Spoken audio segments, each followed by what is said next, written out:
kira so lamba ɗaya, guna ba kamar sa zancen gaskiya.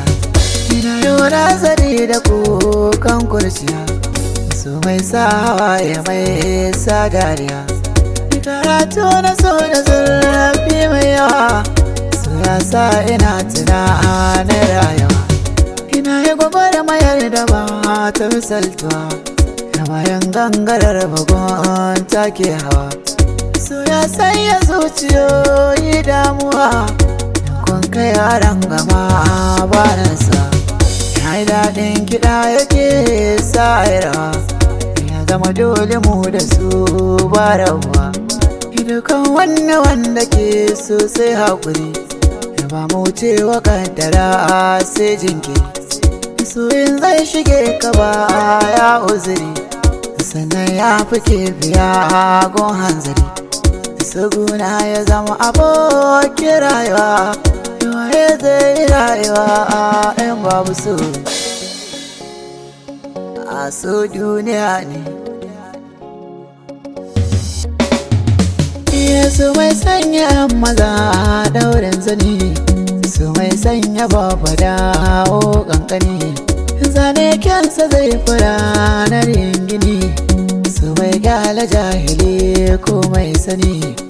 Ina son kyarare na kin sani, kan rage fara yankunan tuta mani.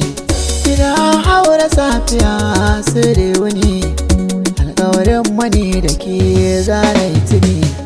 Wai an ce da ni ya so tsuntsu yake, kin bari ni to ina ne zan fake.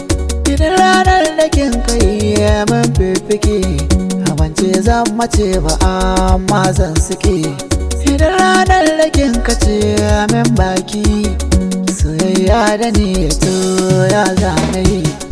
Me zai sa na barki sai dai sosai, daga rabuwar mahauka zanayi.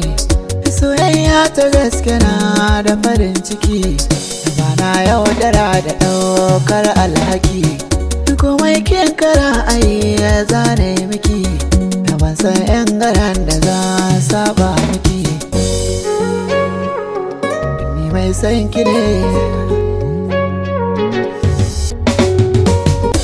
ina haƙuri kamar jinjirin damo, a domin ki dubiya da na zama. Hakan san ki ko da yaushe nake amo, buri na kawai ki ce min na sallama.